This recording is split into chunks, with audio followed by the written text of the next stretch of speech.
être peut-être plus utile pour déchiffrer, décrypter le vocabulaire de l'esclave. Et c'est ce que j'ai fait. Et donc, je voudrais d'ores et déjà louer cette initiative, n'est-ce pas, de partenariat entre les disciplines afin que la science puisse évoluer. Je voudrais rendre un hommage posthume à l'auteur, celui qui a interrogé les esclaves en Sierra Leone, Singimud Kole. Il a rendu d'énormes services parce qu'il a traduit le vocabulaire de plus d'une centaine de langues africaines, parmi lesquelles cette langue Lunda. Et cet extrait a été envoyé aux missionnaires de la Church Missionary au Katanga, la province dans laquelle j'évolue. Alors, lorsque vous comparez la liste du vocabulaire dans la langue d'arrivée, c'est-à-dire la langue de l'esclave, telle qu'il l'a rendue auprès de Singimud Fred, par rapport à la liste de la langue moderne, vous êtes perdu. Vous vous dites, mais tiens, cet esclave, qu'est-ce qu'il raconte? Mais grâce à la linguistique à laquelle je suis formé, j'ai pu partir de la description de la langue et j'ai construit une grille de lecture qui m'a permis de comprendre et de déchiffrer, de décrypter tout le vocabulaire qui se trouve dans la liste. Et cela est tout à fait aisé lorsque vous maîtrisez le mécanisme, parce qu'on sent qu'à l'époque, Sigmund Freud, pardon, pas Freud, je voulais dire, Kole, voilà, Kole, n'était pas habitué aux langues du groupe ou de la famille Niger-Congo, particulièrement les langues bantoues, n'est-ce pas? Il était habitué aux langues sémitiques, et voilà, à cette époque, lorsqu'il interroge les esclaves, il essaie de transcrire à sa manière. Et on sent dedans un tout petit peu comme l'influence du portugais, parce que la région dont parle l'esclave, d'où provient ce patrimoine lexical, c'est une région de la République démocratique du Congo au sud-ouest, et donc en Angola pratiquement. Donc les Lunda se parlent et au Congo et en Angola. Il y a même deux provinces où l'on parle le Lunda en Angola, Lunda Norte et Lunda Sul. Vous voyez? Et là, je voudrais relever l'importance de ce qu'a dit les collègues hier, de l'importance de mener des recherches du côté, n'est-ce pas, du monde lusophone pour comprendre.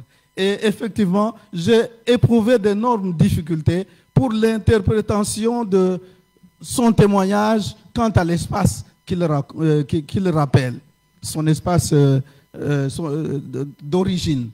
Alors, c'est peut-être mieux de lire un peu la documentation dans le monde lusophone pour mieux comprendre le parcours ou le trajet de l'esclave jusqu'en Sierra Leone. Mais dans tous les cas, grâce à l'analyse linguistique que j'ai faite, j'ai compris tous les mots qu'il traduit, sauf un seul que je n'ai pas pu décrypter. Mais tous les mots, je les ai décryptés. Alors, grâce à ce décryptage, maintenant, même le parcours de l'esclave devient beaucoup plus clair. Et c'est là que je voudrais m'excuser donc déjà parce que les hypothèses, nous les avons émises avec le professeur Jefferson Hoover, mais grâce au décryptage, j'ai compris maintenant que non, l'esclave n'était pas arrivé aux Amériques. Voilà. Il est l'un des esclaves qui, je crois, vers les années entre 1808 et 1842, Jean Vancina le dit, il y a eu des bateaux qui ont été stoppés en mer, en océan. Et ces bateaux ont été dirigés directement vers Sierra Leone. Et je comprends qu'exactement cet esclave était du nombre. C'est comme ça que vous pouvez constater la fidélité de sa liste. 95% du vocabulaire est fidèle. Et même lorsque nous entrons dans l'hydronymie, dans la toponymie, dans l'anthroponymie, vous constatez que tout ce qu'il a raconté est tout à fait vérifiable parce qu'il n'a pas traîné, il n'a pas fait longtemps à partir de sa capture jusqu'en Sierra Leone au moment où Singimud Kole l'interview. Donc il garde plus ou moins intacte sa mémoire. Mais néanmoins, il y a quand même, du point de vue historique, un certain nombre de problèmes qui se posent dans son témoignage. Vous allez constater qu'il y a par moments des confusions, notamment par rapport, si je prends déjà son village d'origine, c'est une histoire assez compliquée parce que les peuples voisins sont quand même un peu apparentés. Alors, on peut se demander s'il est Lunda ou s'il est Kété, par exemple. Parce que le village tel qu'il le cite ici, il est actuellement chez les Kété, non éloignés, voyez-vous. Alors, on peut se demander s'il est lui-même Lunda kétéisé ou bien Kété lundaïsé. C'est assez compliqué, donc il va falloir continuer à faire de la recherche pour comprendre effectivement. Mais le nom du village tel qu'il le cite existe aussi chez les Lunda comme clan. Mais la prononciation devient un tout petit peu différente. Donc il faut poursuivre les recherches pour comprendre quelle est son origine exacte. Il est Kété ou il est Lunda. Et surtout, ce qui m'a troublé, de par l'orthographe que Sigmund Kolle a utilisé, c'est le peuple où il a été destiné. Est-ce en Angola ou chez les Lunda même d'abord? Il parle de Casas. Nous avions été troublés, nous avions pensé à Las Casas, n'est-ce pas, en Amérique, mais ça n'a rien à voir. Quand vous lisez, c'est Casas ou Casas, mais en réalité, c'est Cassage. On voit donc Cassage en Angola, voyez-vous. Et donc, c'est auprès de ce peuple-là qu'il a été détenu pendant une année avant d'aller, n'est-ce pas, en bateau sur l'océan et de finir en Sierra Leone. Et donc, il y a un certain nombre de problèmes qui se posent par rapport à l'interprétation des lieux, des noms des rivières, par exemple, qu'il cite.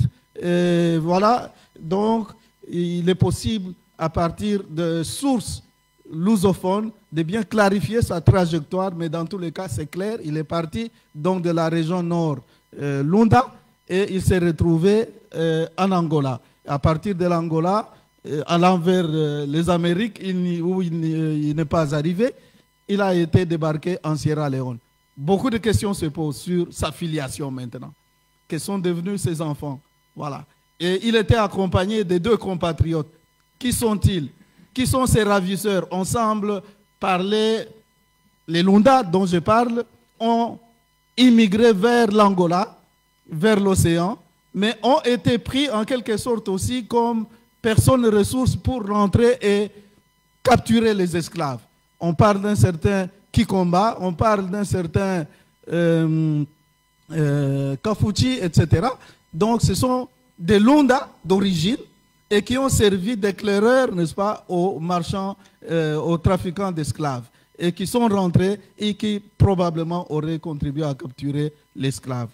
Voilà, donc l'essentiel de ma communication, c'est de montrer que grâce à l'approche interdisciplinaire, la linguistique par exemple, peut apporter beaucoup d'éclairage par rapport aux faits historiques que nous vivons dans nos sociétés à tradition orale. Et cette communication l'aura montré parce que maintenant c'est clair, tout le vocabulaire est tout à fait clair, la mémoire de l'esclave est toute fraîche, toute fraîche.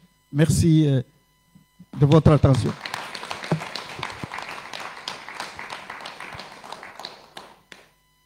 Demander à Anne-Claire Focasi-Androula, Michael, de se partager 5 minutes pour revenir sur... Bonjour à tous. Je répète les remerciements pour ce très très beau colloque. Nous sommes vraiment ravis d'être là parmi vous aujourd'hui. Voilà.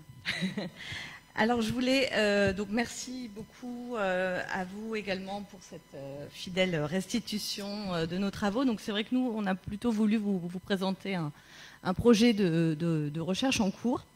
Et je voulais commencer parce que en fait, mon travail en tant qu'historienne fait de nombreux échos avec plusieurs communications de ce panel et également de ce colloque. Donc, je voulais faire une petite parenthèse pour vous parler un petit peu de mon parcours et pour vous expliquer comment je suis arrivée à travailler sur ce projet. Donc moi, je suis historienne, civilisationniste, je travaille sur l'histoire des États-Unis. J'ai fait ma thèse sur l'histoire de l'esclavage à New York au XVIIe et XVIIIe siècle, donc la façon dont les Néerlandais ont introduit l'esclavage, qui était à l'époque la